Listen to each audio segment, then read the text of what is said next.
गए, उन्हें मुल्क चले गए। ये 3 गुना इजाफा हुआ है ब्रेन ड्रेन में पाकिस्तान के। नहीं, वो कहते हैं और उसमें 92,000 से ज्यादा नाज़रीन ऐसे लोग हैं जो आला तालीम याफ्ता है। 7,65,000 अफराद जी एक साल में 2022 में बाहर।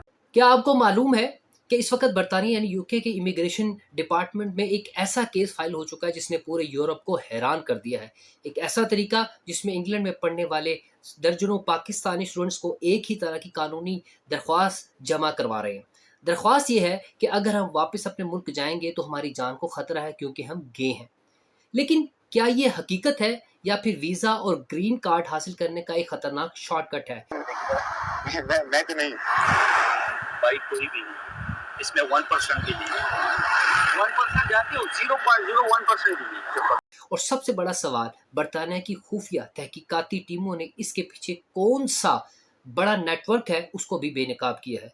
प्रूफ करना पड़ता है कि आप एक एलिजिबिलिटी पर्सन हो, पर मैं तो ऐसे नहीं हूँ।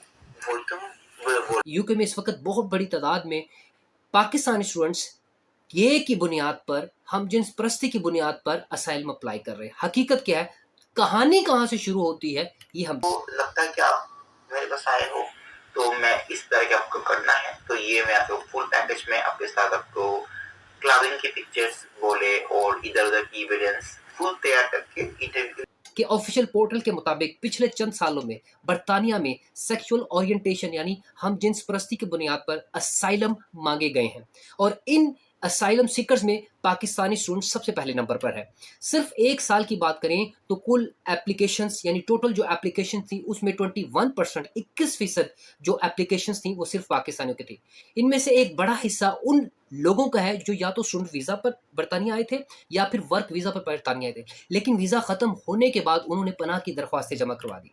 बीबीसी के एक अंडरकवर ऑपरेशन ने ये हकाइक सामने लेके आई है कि बात सिर्फ दरख्वास्तों की हद तक नहीं रही, बल्कि अंडरकवर इन्वेस्टिगेशन उन्होंने एक रिपोर्टर को जाली गाहक बनाकर इन एजेंट्स के पास भेजा और जो नताइज सामने आए वो इंतहाई खतरनाक थे।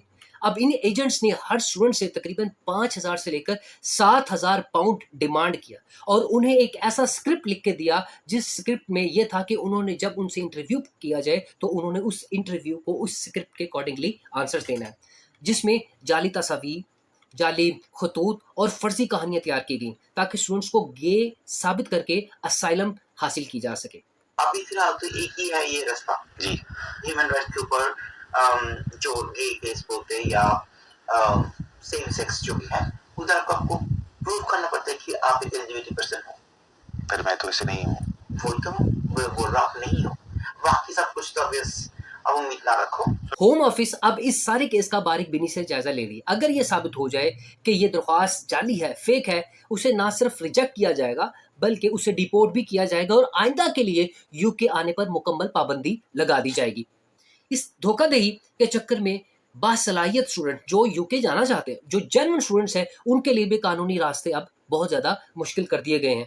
बरतानिया का वीज़ा हासिल करना एक हर एक स्टूडेंट्स का ख्वाब है, लेकिन हालिया एक्टिविटीज़ की पेश नज़र अब बरतानिया ने स्टूडेंट्स के लिए कवानीन इंतहाई सख्त कर दिए हैं, जिसके अंदर एक बहुत बड़ी ह्यूज बैंक स्टेटमेंट है और उसके अलावा फ़ीस डिपॉजिट है और IHS फ़ीस है और दीगर कवानीन जो कि जैसे आप प्री पोस्ट वर्क वीज़ा भी आप कह सकते हैं, उसकी भी लिमिट शॉर्ट कर दी गई है और दीगर कवानीन जो है ना वो मुतारिफ़ करवाए हैं, जिसमें बरतानिया में अगर आप स्टडी कर रहे हैं और स्टडी करने के बाद आपका वीज़ा मुकम्मल हो गया और अगर आप वापस नहीं आते तो आपको बहुत सारे केसेस का सामना करना पड़ सकता है, डिपोर्टेशन का सामना करना पड़ सकता है, फ़ाइन का सामना करना पड़ सकता है और इसके अलावा आइंदा के लिए आपको यूके के लिए बैन भी किया जा सकता है। तो जो वो पाकिस्तानी जो स्टूडेंट वीज़ा पे या वर्क वीज़ा पर यूके जा रहे हैं, उनसे रिक्वेस्ट है कि खुदारा इस तरह की इखलाकियात से गिरी हुई कोई हरकत ना करे जिससे पाकिस्तान का नाम खराब हो, जिससे आपका यूके जाने के लिए मुकम्मल तौर पर आपको बैन कर दिया जाए। ना सिर्फ यूके के लिए बल्कि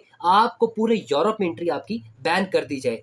आपका कोई क्वेश्चन हो, आपकी कोई राय हो तो मुझे कमेंट सेक्शन में बताएं ताकि मैं आप लोगों के साथ फर्दर डिस्कशन कर सकूं। Thank you so much for watching टेलविज़ सनान बिन मंसूर।